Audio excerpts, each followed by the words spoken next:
Can we talk about Miami, please? I don't talk too much about Miami. I don't talk too much about the Marlins, the fact that they haven't spent a dollar in free agency.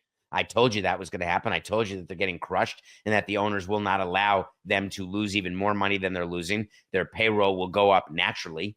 They cannot allow their payroll to be higher. Ignoring the fact that Peter Bendix, you have to ignore everything he says, please. Bruce Sherman's willing to spend money. You know very well that Bruce is a smart guy. If you're the Marlins, why would you spend money? So people are despondent about the Marlins. What do you want to get from 69 wins to 69 and a half? Way to go. Let's sign another Avisail Garcia. Oh, no, we won't do that because Jeter's not in charge. But in any case, I'm not as down on the Marlins for not spending free agent money. What's the difference? Maybe their prospects are good. I'm a little down, though, on other things going on in Miami, and I want to bring up two of them. How dare Jimmy Butler do what he did in a post-game interview? How dare he say that there's no joy and I want joy and I can't find joy in Miami. The only joy I'll have is somewhere else. Can you find it here? Probably not. Game over. Pat Riley had said we're not trading Jimmy Butler. Jimmy Butler does nothing.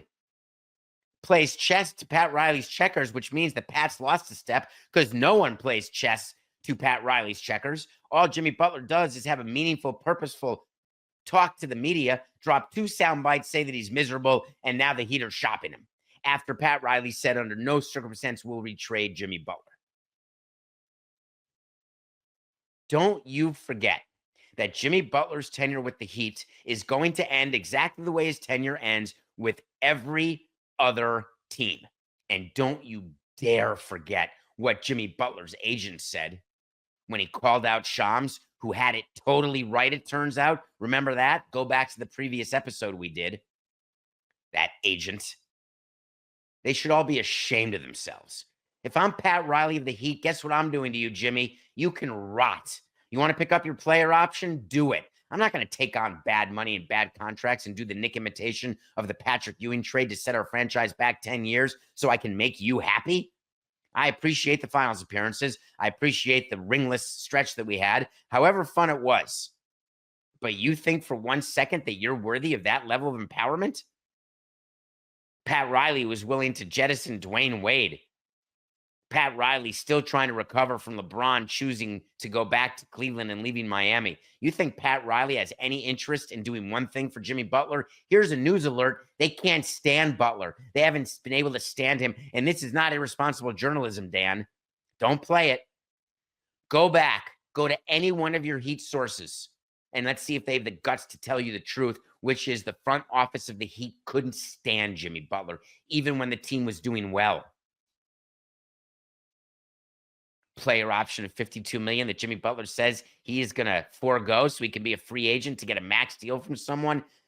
I can't wait for a team to sign Jimmy Butler, who's completely ineffective, over the hill, plays when he wants to play, doesn't show up when he doesn't want to show up, is an absolute nightmare inside the clubhouse locker room with the front office. I can't wait. Do it. Give him the max. All Heat fans, are you really upset? Don't make Pat Riley, not that you can make Pat Riley do anything. Do not make Pat Riley make a move for the sake of making a move. Let him just sit there and stew and have no touches and let him sit on the bench. The Heat aren't going anywhere this year anyway. The bigger decision that Pat Riley has to make is whether or not he's got the pieces in place to win with who he has. And Jimmy's not even in that equation. I don't quite understand how you can allow Jimmy Butler that level of power. The Dolphins are up against it too. Did you see what Tyreek Hill said after the Dolphins game? The Dolphins were out of the playoffs the minute the Broncos were playing the Chiefs, and the Chiefs were resting everybody. The Broncos game was over 2 minutes into the game when they went up 7-0. They didn't need another point. The Dolphins ended up losing to Aaron Rodgers, who left on a positive note. 4 touchdowns. What a great bow on his Jets career. The worst decision by the Jets in their franchise history was bringing in Aaron Rodgers, thinking how sexy it would be to have him on your team. And now they wait and see whether he wants to return. I'll give you a wait to see. This isn't official, actually. I'm not ready to start the season with an official. Forget Aaron Rodgers. But back to the Dolphins. Did you see Tyreek Hill meet the media and try to use the media post-game, telling us that he's done with his Dolphins career? He's had enough, out the door. And then Mike McDaniel has to respond with, hey, we didn't play him in the fourth quarter because we had a new injury, some sort of injury. Hadn't seen that before.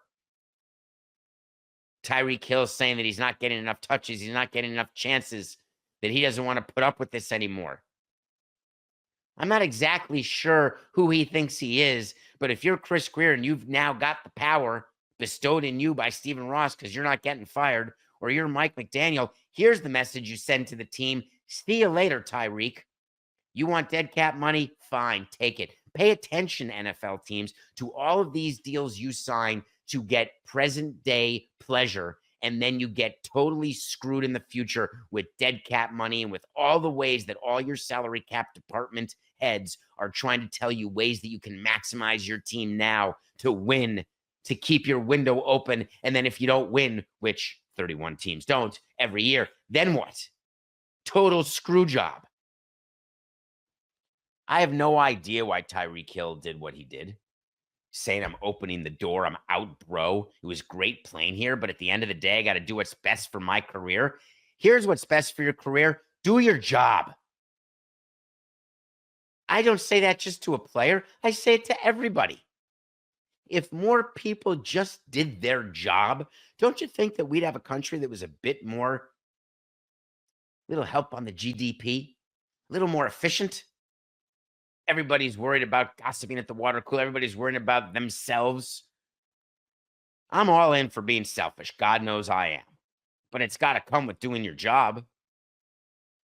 If the Dolphins decide that they are going to allow Tyreek Hill to dictate their next move, then you are consigning yourself to more years of losing. Just like if the Heat do the same to Jimmy Butler. You've got to hope that those front offices will not succumb to the whims and the irrational musings of players, whether it's post-game or whether it's perfectly planned out by the agent. Because at the end of the day, for every one of these teams, whether you keep your coach or not, whether you fire your coach or not, just know that you've got to worry about the macro. And so you've got to say to yourself that it's just business.